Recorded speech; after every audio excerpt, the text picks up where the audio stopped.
All right, you are Robert Isaiah Paradis. Yes, ma'am. And Mr. Paradis is on probation in cause numbers 16-24053, that one for prohibited weapon possession, 20-35328 for aggravated assault causing serious bodily injury, and 20-35329, also aggravated assault causing serious bodily injury. Was in court previously. Entered pleas of true to counts 1, 2, 3, and 6.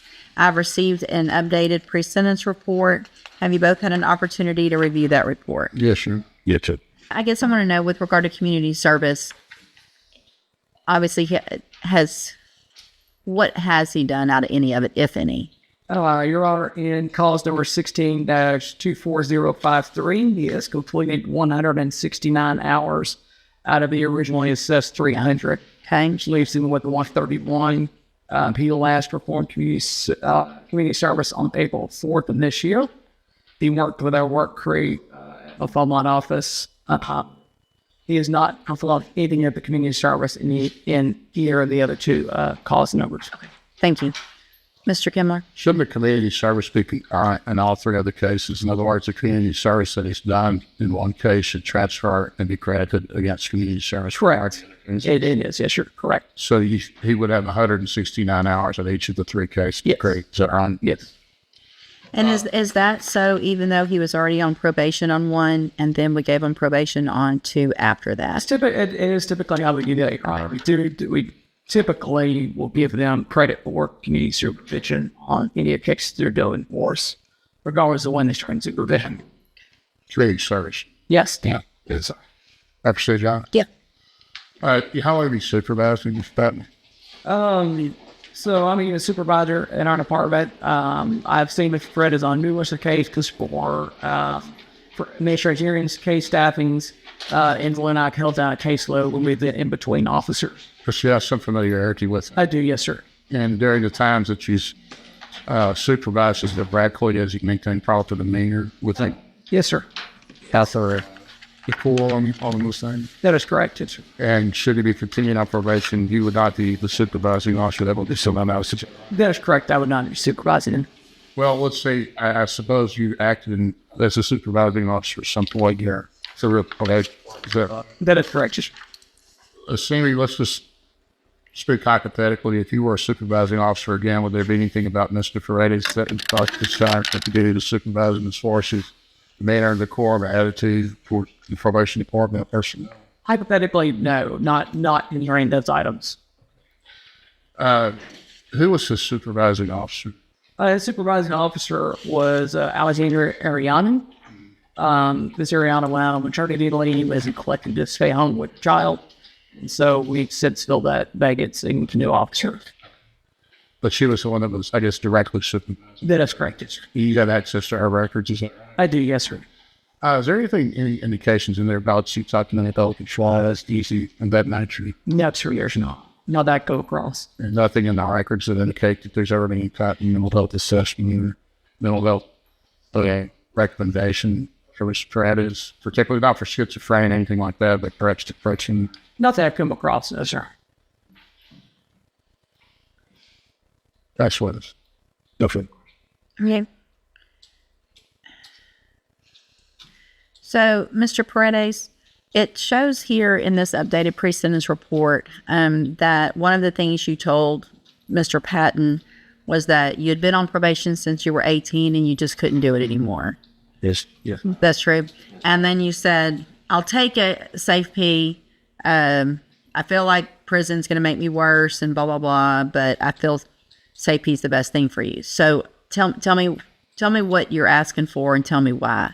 Well, at the time when I told him that I couldn't take probation anymore, that was one of the times where I was just feeling real down and depressed, from everything that's going on in the past, being shot and stuff like that. I was shot in my neck, in my arm. So since then, I've been having real bad PTSD, real bad depression and bipolarness. So, there's some days where I'm good, some days I'm not.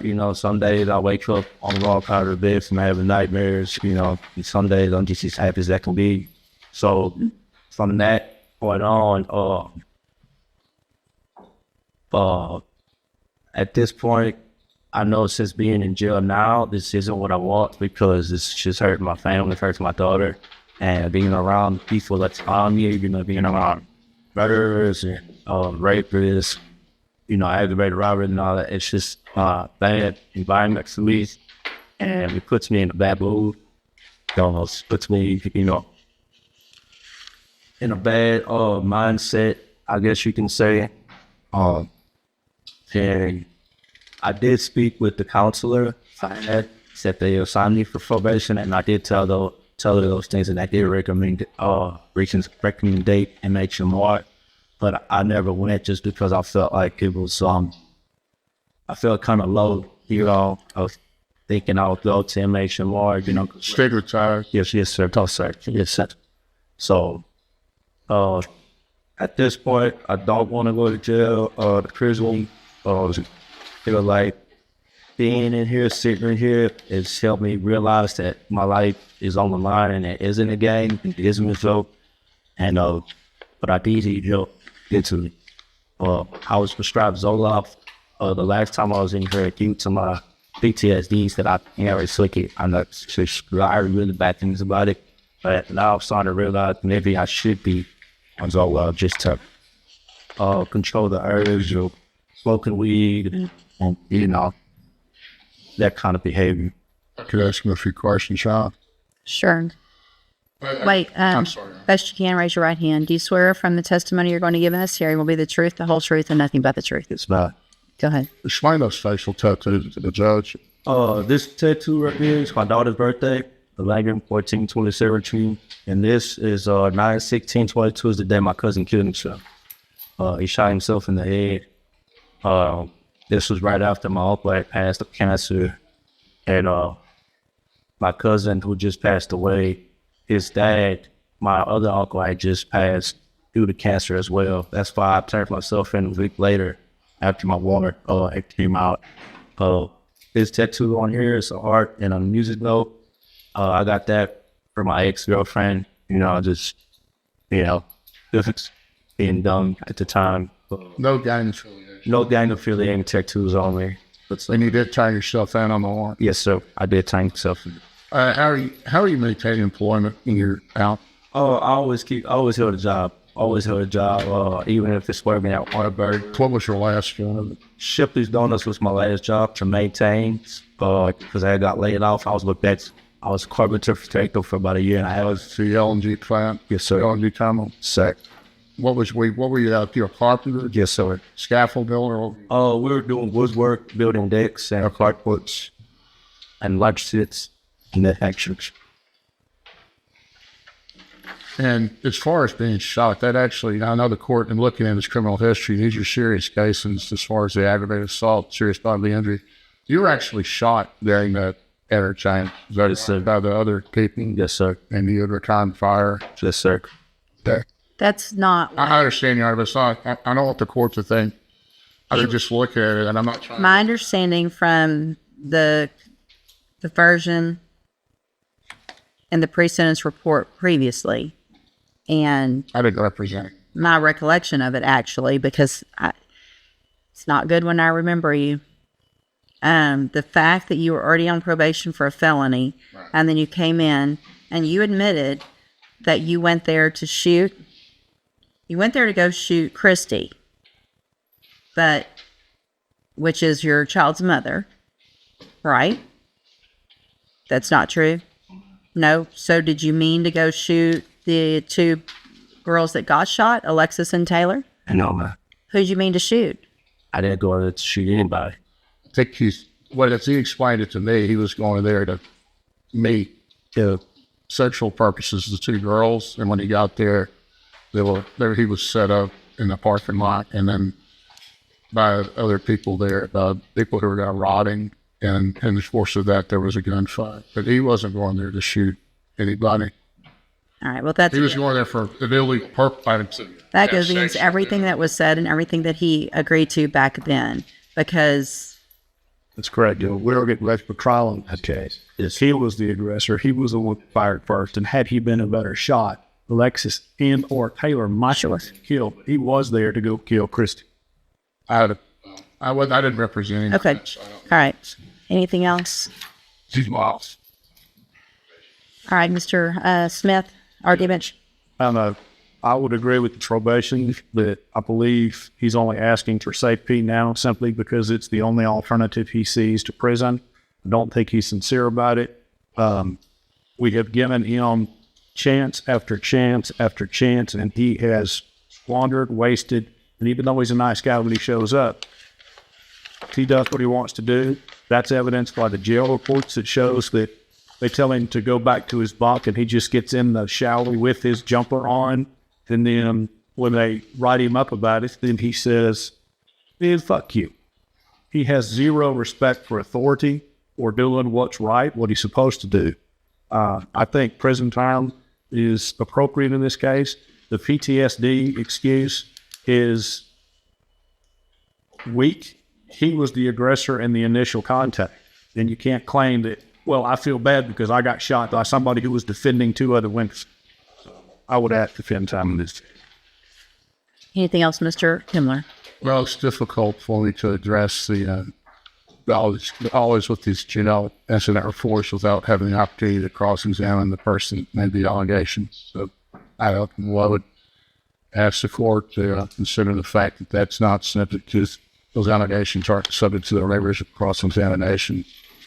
But I think that on Mr. Brady's behalf, struggling with depression is a serious matter. I know, and I respect Mr. Smith looking at this as a way somebody just volitionally and just deciding to be stubborn and self-centered and not complying. The depression's a serious problem. He has struggled with that. I think that's indicated throughout the living being history that we have.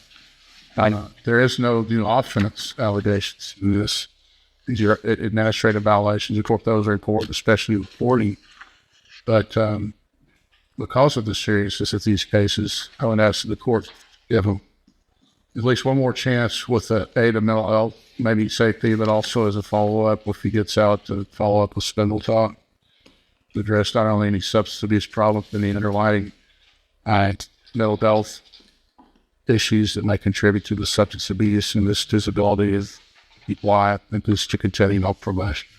All right. Thank you, Mr. Kimmler. So, Mr. Paredes, the thing is you've been given exactly what Mr. Kimmler is asking for. You've already been given that. You said it yourself. They recommended spindle top. They recommended medications. You made conscious decisions not to follow through with what they knew was best for you, which is part of your probation. Everything that they say you should do is a court order. The fact that you are on a probation from for possession of a prohibited weapon, like you said, from back when you were 18 years old, put you on a probation, 10-year deferred for that, November of 2016. Then we're back here. You're put on probation for 10 deferred on 2 aggravated assault causing serious bodily injuries in March of 2022 for shooting 2 girls. And you got shot in self-defense.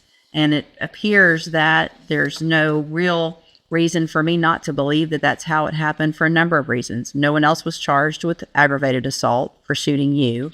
All the police reports, everything that went through in those pre-sentence reports previously that I have copies of, all makes it appear to be true that you went there to shoot either Christy and or whoever else. And luckily were not a good shot. One of the girls got shot 3 times and survived it. And for you to say you have PTSD from getting shot, I can't imagine what she has. I feel like you've been given every opportunity. And when I look back on some of these times where I give chances like I gave you, it's very frustrating and a little embarrassing because it looks like I was not really thinking clearly then.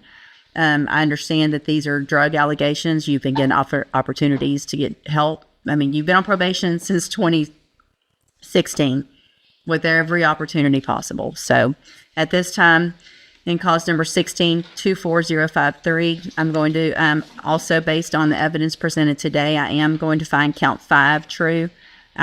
So that makes you pled true to counts 1, 2, 3, and 6. I'm finding count 5 true based on that evidence in each of the cases. find sufficient evidence in that case to find you guilty, and at this time find you guilty of possession of a prohibited weapon, sentence you to a term of 7 years in the institutional division of the Texas Department of Corrections. You will receive credit on that sentence for any time that you've been in custody that the law gives you the right to receive. In cause number 20-35329, also find counts 1, 2, 3, and 6 that you pled true to those freely and voluntarily. Find them true. Also find count 5 true. Find sufficient evidence to find you guilty, and at this time find you guilty of aggravated assault causing serious bodily injury.